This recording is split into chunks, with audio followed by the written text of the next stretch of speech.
Sulphuric acid mainly बिजली घरों में कोयले और तेल के जलने से बनता है, जबकि नाइट्रिक एसिड हमारे मोटर व्हीकल के एग्जॉस्ट पाइप से उत्पन्न होता है। सबसे पहले ये समझना महत्वपूर्ण है कि बारिश नेचुरली थोड़ी एसिडिक होती है।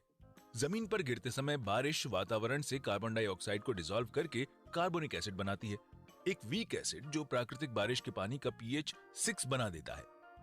जब हम फॉसिल फ्यूल्स को जलाते हैं तब बहुत स्ट्रॉन्ग एसिड बारिश के पानी में मिलते हैं और एसिड रेन बनती है, जिसका पीएच 3 तक पहुंच जाता है। जब पीएच 6 से 3 में बदलता है तो आपको क्या लगता है कि एसिडिटी कितनी बढ़ जाती है? 2 गुनी, 3 गुनी, 10 गुनी या 1000 गुनी? वीडियो को रोकिए और सोचिए। ये याद रखिए कि पीएच में होने वाले हर एक चेंज पर एसिडिटी में 10 गुना चेंज होता है, तो 6 से 3 में बदलने पर वो 10 इंटू 10 इंटू 10 यानी 1000 गुना अधिक एसिडिक होगी। चलिए पहले सल्फ्यूरिक एसिड लेते हैं। पौधों को बढ़ने के लिए थोड़े सल्फर की आवश्यकता होती है, वे इसे सल्फेट से प्राप्त करते हैं। उदाहरण के लिए पोटेशियम सल्फेट जो नेचुरली मिट्टी में पाया जाता है। सल्फेट्स पौधों की जड़ों द्वारा लिए जाते हैं और पत्तियों के प्रोटीन्स में स्थित कार्बन एटम्स इनके सल्फर एटम्स से बॉन्ड्स बनाते हैं।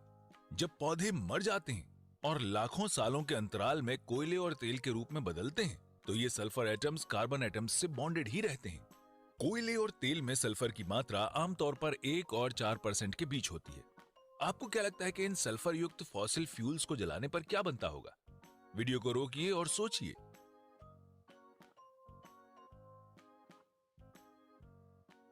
जब कोयला जलता है तो सल्फर और कार्बन एटम्स हवा में उपस्थित ऑक्सीजन के साथ जुड़ जाते हैं और कार्बन डाइऑक्साइड और सल्फर डाइऑक्साइड के रूप में वातावरण में रिलीज होते हैं।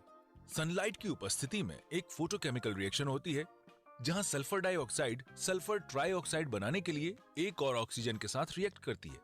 ये बारिश के पानी में डिसॉल्व होकर सल्फ्यूरिक एसिड बनाती है। अब सोचिए कि नाइट्रिक एसिड बारिश में कैसे आता होगा।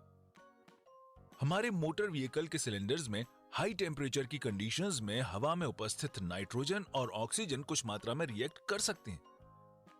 ये याद रखें कि फ्यूल जलाने के लिए काम में ली गई हवा में लगभग 80% नाइट्रोजन होती है, इसलिए व्हीकल से निकलने वाली गैसेस में कम लेकिन प्रभावी मात्रा में नाइट्रोजन ऑक्साइड्स होती हैं। जब नाइट्रोजन की ऑक्साइड्स हवा में होती हैं तो वे ऑक्सीजन के साथ रिएक्ट करती हैं, जैसे हमने सल्फर डाइऑक्साइड के साथ देखा था, और बारिश के पानी में डिसॉल्व होकर ये नाइट्रिक एसिड बनाती हैं। यदि बारिश चूने के पत्थर वाली मिट्टी पर गिरती है जो कि एल्कलाइन होती है तो एसिडिटी को न्यूट्रलाइज किया जा सकता है। हालांकि यदि बारिश न्यूट्रल या एसिडिक सॉइल या वनस्पति पर गिरती है तो ये काफी नुकसान पहुंचा सकती है। अब ये एसिडिटी जीवित जीवों के लिए हानिकारक क्यों है? जीवित चीजें एसिडिक कंडीशंस में अच्छी तरह से नहीं बढ़ पाती और इसे डेमोन्स्ट्रेट करना आसान है। ब्रेड की एक स्लाइस विनेगर में और दूसरी शुद्ध पानी में डुबोइए। थोड़ी देर के लिए उन्हें खुला छोड़ दीजिए और फिर उन्हें कवर करके 1 सप्ताह के लिए छोड़ दीजिए। आप पाएंगे कि विनेगर में डूबी हुई ब्रेड पर फंगस नहीं जमी है, जबकि दूसरी ब्रेड पर जमी है। वास्तव में हम पिकलिंग नामक एक प्रोसेस में भोजन को सुरक्षित रखने के लिए विनेगर का यूज करते हैं। ऐसा इसलिए है क्योंकि कुछ एंजाइम्स जो ग्रोथ के लिए महत्वपूर्ण होते हैं एसिडिक कंडीशंस में काम नहीं कर पाते। दूसरी मेन प्रॉब्लम सॉइल यानी मिट्टी में है, जहां नेचुरली मिलने वाले टॉक्सिक मेटल्स जैसे कि एल्यूमिनियम इनसॉल्युबल हैं और इसलिए न्यूट्रल सॉइल के लिए हानिकारक नहीं है। ये एसिडिक सॉइल में सॉल्युबल हो जाते हैं। अब ये जीवित चीजों में पहुंचकर जिंक और आयरन जैसे जरूरी मेटल्स का स्थान ले लेते हैं।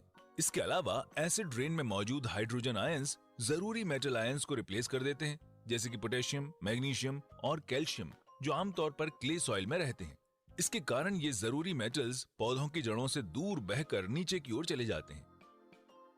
तो आपने देखा कि डिसॉल्व्ड कार्बन डाइऑक्साइड के कारण सामान्य बारिश थोड़ी एसिडिक होती है, लेकिन एसिड रेन में सल्फ्यूरिक और नाइट्रिक एसिड होता है, जिससे बारिश 1000 गुना ज्यादा एसिडिक और कई जीवित चीजों के लिए खतरनाक हो जाती है।